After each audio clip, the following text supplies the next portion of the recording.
Hi friends and welcome to the Christmas show.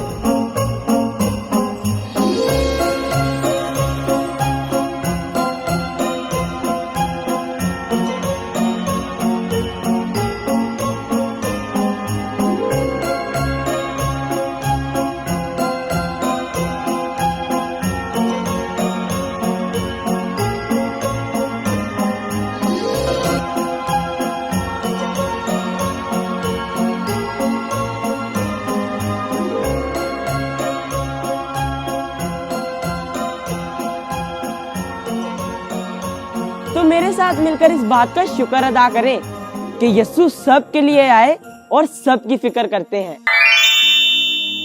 आलम में बाला पर खुदा की बड़ाई हो, जिनसे वो राजी हो सुला।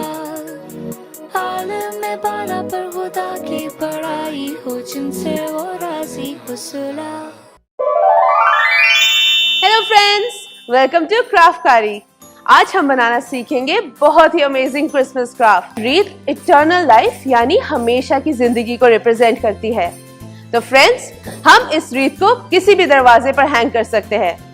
इस अमेजिंग क्राफ्ट को बनाकर अपनी फोटोज हमारे साथ शेयर करें। सी यू नेक्स्ट टाइम, बाय।